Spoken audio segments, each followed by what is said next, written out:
Hi guys, welcome to social post. ఈరోజు మనతో స్టూడియోలో ఫౌండర్ ఆఫ్ సహస్ర గ్రూప్ ఎండి కార్తిక్ గారు ఉన్నారు. అండ్ NISM సర్టిఫైడ్ కూడా సార్. అంటే మనం ఇప్పుడు స్టాక్ మార్కెట్లో పెడతాం, ట్రేడింగ్లో పెడతాం, అది మనకి ఎలాంటి రిటర్న్స్ ఇస్తుంది, అసలు ఈ రిటర్న్స్ కంటే ముందు అసలు అది ఏంటి అని కూడా చాలా మందికి చాలా డౌట్స్ ఉంటాయి. సో సార్తో మాట్లాడి అన్ని విషయాలు తెలుసుకున్నాం. Hi sir. Hi sir. Sir, ఇప్పుడు ఫినాన్షియల్ ప్రొడక్ట్స్, సో ఫినాన్షియల్ ప్రొడక్ట్స్లో ఎన్ని టైప్స్ ఆఫ్ ఫినాన్షియల్ ప్రొడక్ట్స్ ఉంటాయి అండ్ వాటి వల్ల యూజెస్ అండ్ డిసడ్వాంటేజెస్ ఏంటి? Like you mean to say like stock market లో ఎన్ని ఫైనాన్షియల్ ప్రొడక్ట్స్ ఉంటాయి. సో బేసిక్ మన స్టాక్ మార్కెట్ లో మనం ఇన్వెస్ట్మెంట్స్ ఆర్ ట్రేడింగ్ చేయడానికి స్టాక్స్ ఒకటే కాదు, ఇంకా అదర్ ప్రొడక్ట్స్ కూడా ఉంటాయి. There is a thing called derivatives అని ఒక ప్రొడక్ట్ ఉంటుంది. అంటే ఫస్ట్ మార్కెట్ మనం ఈక్విటీ మార్కెట్ అంటాం. ఈక్విటీ అంటే ఒక కంపెనీలో షేర్స్ కొంటే ఈక్విటీ. ఫర్ ఎగ్జాంపుల్, మీరు రిలయన్స్ అనే కంపెనీలో 100 షేర్స్ కొన్నారు అంటే మీరు ఈక్విటీ మార్కెట్ లో ఇన్వెస్ట్ చేశారు. మీనింగ్ అంటే ఈక్విటీలో ప్రొడక్ట్ ఏంటి? కంపెనీస్ కి సంబంధించిన shares. Second product derivatives. Derivatives లో మళ్ళీ 2 ప్రొడక్ట్స్ ఉంటాయి, ఫ్యూచర్స్ అండ్ ఆప్షన్స్ అని. ఇది ఒక సెకండ్ సెగ్మెంట్. థర్డ్ సెగ్మెంట్ వచ్చేసరికి కమోడిటీస్. కమోడిటీస్ అంటే ఇట్స్ లైక్ మనకు కొన్ని ఫిజికల్ క్వాంటిటీస్ ఉంటాయి, లైక్ గోల్డ్ మీద ఇన్వెస్ట్ చేయొచ్చు కదా, crude oil, natural gas, silver, aluminium, copper, ఇలా ఫిజికల్ మెటీరియల్స్ మీద ఇన్వెస్ట్ చేస్తే దానికి కమోడిటీస్ ప్రొడక్ట్స్ అంటాం. ఇంకొకటి ఫోరెక్స్, ఫారిన్ ఎక్స్చేంజ్, అంటే కరెన్సీస్ మీద ఇన్వెస్ట్ చేస్తాం. ఇప్పుడు ఫర్ ఎగ్జాంపుల్ ప్రతి కంట్రీకి జరిగే, అంటే 2 కంట్రీస్ మధ్య జరిగే ఇంపోర్ట్ అండ్ ఎక్స్పోర్ట్ రిలేషన్స్ బట్టి, ఇప్పుడు ఫర్ ఎగ్జాంపుల్ US కి మనకి జరిగే ఇంపోర్ట్ ఎక్స్పోర్ట్ రిలేషన్స్ బట్టి US dollar and rupee value vary అవుతూ ఉంటుంది. ఇలా ఈ కరెన్సీ పేర్స్ మీద ట్రేడ్ చేస్తే దాన్ని ఫోరెక్స్ అంటాం.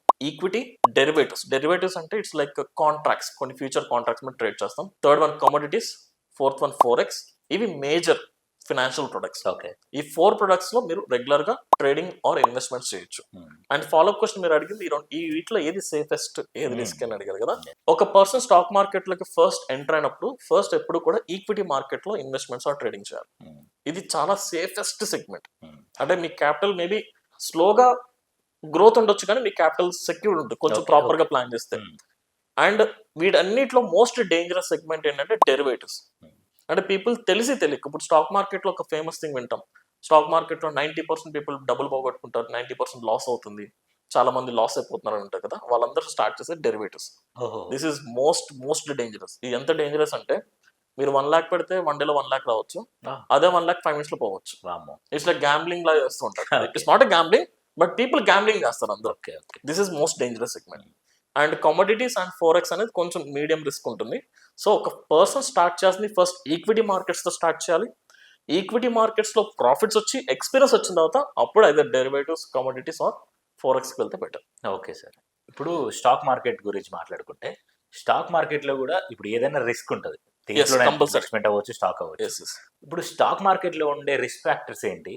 ఒకవేళ వాటిని ఐడెంటిఫై చేయాలంటే ఎలా చేయాలి? సో స్టాక్ మార్కెట్ లో ఉండే రిస్క్ ఫ్యాక్టర్స్ బేసిక్ గా లైక్ మల్టిపుల్ రీజన్స్ వల్ల ఉంటుంది. రిస్క్ అంటే లైక్ మీరు ఇన్వెస్ట్మెంట్ పెట్టారు, ఎనీ టైం అది లాస్ లోకి వెళ్ళిపోవచ్చు. అది ఫస్ట్ థింగ్. పొలిటికల్ ఇష్యూస్, మనం ఇంతకుముందు మాట్లాడుకున్నట్టు ఒక ఎలక్షన్స్ వల్ల అవ్వచ్చు, లేదా పొలిటికల్ కి ఏదైనా డిస్టర్బెన్స్ వచ్చినా సరే, గవర్నమెంట్ మారినా సరే, కంపెనీస్ పాలసీస్ మారిపోతాయి. అంటే గవర్నమెంట్ పాలసీస్ మారుతుంది కాబట్టి పొలిటికల్ ఇష్యూస్ వల్ల మనకి రిస్క్ ఉంటుంది. And second thing, geo political issues, వేరే కంట్రీలో జరిగే లైక్ వార్ అవ్వచ్చు, వేరే కంట్రీలో జరిగే పొలిటికల్ ఇష్యూస్ కూడా మనం ఇంపాక్ట్ చేస్తూ ఉంటాయి.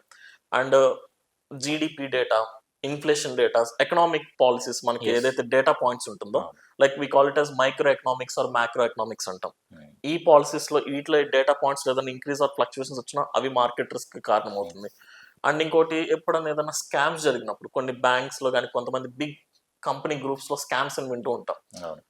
లైక్ లాస్ట్ ఇయర్ మనకి అదానీ గ్రూప్ లో ఏదో స్కామ్ జరిగిందని ఒక న్యూస్ వచ్చింది. సో అది వచ్చిన తర్వాత Adani group of stocks follow అవడంతో పాటు మన ఇండియన్ మార్కెట్స్ కూడా కొంత ఇంపాక్ట్ ఉంది నెగిటివ్ గా. సో మేజర్ గా రిస్క్ ఫ్యాక్టర్స్ అన్ని ఒక సింగిల్ పారామీటర్ బట్టి ఉండదు. అది పొలిటికల్ ఇష్యూస్ వల్ల అవ్వచ్చు, జియో పొలిటికల్ ఇష్యూస్ వల్ల అవ్వచ్చు, economic factors or economic data points వల్ల అవ్వచ్చు, ఆర్ స్కామ్స్ వల్ల అవ్వచ్చు. ఇలా మల్టిపుల్ రీజన్స్ వల్ల స్టాక్ మార్కెట్ కి రిస్క్ ఫ్యాక్టర్స్ ఉంటాయి. మీ investment at any point of time loss లోకి వెళ్ళిపోవచ్చు. సో చాలా మంది థింక్ చేసేది ఏంటంటే, మనం ఇన్వెస్ట్ చేసి ఒక 10 years హ్యాపీగా కళ్ళు మూసుకుంటే చాలు అనుకుంటారు. అది రైట్ థింగే, కానీ దాంతో పాటు అసలు కంట్రీలో ఏం జరుగుతుంది, ఎకనామీలో ఏమేమి చేంజెస్ వస్తున్నాయి, అసలు ఏ గవర్నమెంట్ వస్తుంది, ఏ గవర్నమెంట్ ఏ పాలసీ తీసుకొస్తుంది, మినిమం నాలెడ్జ్ లేకపోతే మీ పోర్ట్ఫోలియో రిస్క్ లో ఉన్నట్టే. So you need to be aware of all these factors. Yes, sir. Yeah.